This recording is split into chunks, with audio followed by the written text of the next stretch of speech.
Assalamualaikum warahmatullahi wabarakatuh. Perkenalkan, nama saya Dila Nurhitasari dengan NIM 202205010204. Saya dari Program Studi Perbankan Syariah, Fakultas Ekonomi dan Bisnis Islam. Baik, saya di sini akan memaparkan materi untuk memenuhi tugas UAS dari mata kuliah Analisis Pembiayaan Bank Syariah. Selamat menyaksikan. Baik, yang pertama kita akan membahas materi tentang penentu nisbah dan profit margin dalam pembiayaan syariah. Dalam pembiayaan syariah, penentu nisbah dan profit margin ini memiliki peran yang sangat penting dalam menentukan keuntungan yang akan diperoleh oleh para pihak yang terlibat. Kemudian ada berikut penjelasannya. Yang pertama yaitu penentu nisbah. Nisbah adalah istilah yang digunakan dalam pembiayaan syariah untuk menggambarkan proporsi pembagian keuntungan antara dua atau lebih pihak yang terlibat dalam suatu kontrak. Dalam konteks pembiayaan syariah, nisbah digunakan dalam beberapa jenis kontrak. Seperti yang pertama yaitu ada mudharabah. Ini adalah kontrak kemitraan di mana satu pihak menyediakan modal yaitu shahibul mal dan pihak lain menyediakan keahlian dan usaha mudharib. Kemudian setelah itu keuntungan yang dihasilkan dari usaha tersebut dibagi berdasarkan nisbah yang disepakati di awal kontrak. Yang kedua ada musyarakah. Ini adalah kontrak kemitraan di mana dua atau lebih pihak menyediakan modal dan terlibat dalam manajemen usaha.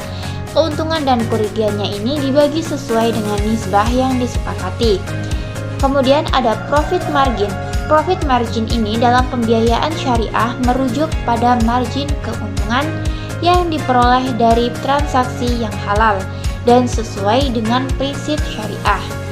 Kemudian margin keuntungan ini harus diperoleh dari aktivitas bisnis yang sah dan bukan dari aktivitas yang dilarang oleh syariah. Misalnya seperti riba atau bunga, perjudian, dan spekulasi berlebihan. Adapun dari profit margin yaitu yang pertama ada murabahah. Ini adalah kontrak jual beli di mana penjual menyebutkan harga pembeli produk kepada pembeli dan menetapkan margin keuntungan yang disepakati. Penjual kemudian menjual produk tersebut kepada pembeli dengan harga yang mencakup harga pembelian ditambah dengan margin keuntungan. Kemudian yang kedua ada ijarah. Ini adalah kontrak sewa di mana pemilik aset atau lessor menyewakan aset kepada penyewa yang disebut lessee dengan harga sewa yang disepakati. Harga sewa ini mencakup margin keuntungan bagi pemilik aset. Materi kedua selanjutnya yaitu manajemen proses dokumentasi dan pengawasan pembiayaan di bank syariah.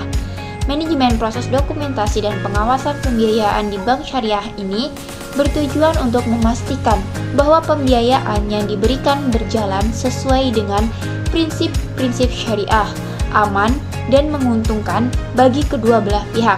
Proses ini melibatkan berbagai tahapan mulai dari pengajuan hingga dengan pengawasan berkala, kemudian dengan fokus pada keadilan, transparansi, dan berkelanjutan usaha nasabah. Kemudian materi ketiga yaitu kebijakan dan teknik pembiayaan di bank syariah.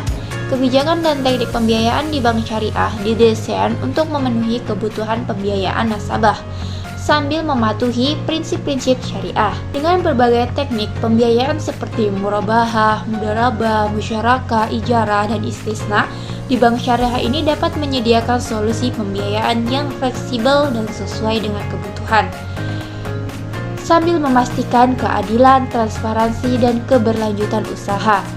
Kemudian materi keempat yaitu ada analisis kelayakan pembiayaan bank syariah, yang dimana analisis kelayakan pembiayaan di bank syariah adalah proses yang komprehensif dan sistematis untuk memastikan bahwa pembiayaan yang diberikan ini akan digunakan dengan baik dan memberikan manfaat maksimal bagi nasabah.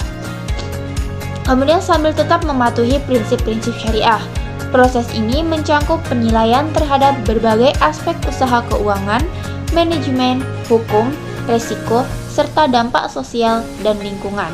Materi terakhir yaitu ada pengawasan dan penanganan pembiayaan bank syariah, yang dimana pengawasan dan penanganan pembiayaan di bank syariah ini merupakan proses penting untuk memastikan bahwa pembiayaan ini berjalan sesuai dengan prinsip-prinsip syariah dan memberikan manfaat maksimal bagi nasabah dan bank.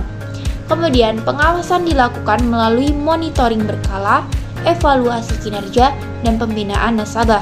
Sementara itu, penanganan pembiayaan bermasalah dilakukan melalui identifikasi dini, komunikasi intensif, restrukturisasi, dan tindakan penyelamatan serta penyelesaian hukum jika diperlukan. Kesimpulan dari materi ini yaitu, dengan demikian analisis pembiayaan di bank syariah merupakan proses yang vital untuk memastikan bahwa pembiayaan yang diberikan ini tidak hanya menguntungkan secara finansial, tetapi juga memberikan dampak positif bagi masyarakat dan lingkungan sesuai dengan nilai-nilai syariah.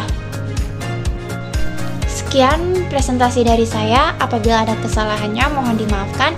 Akhirul kalam, wassalamualaikum warahmatullahi wabarakatuh.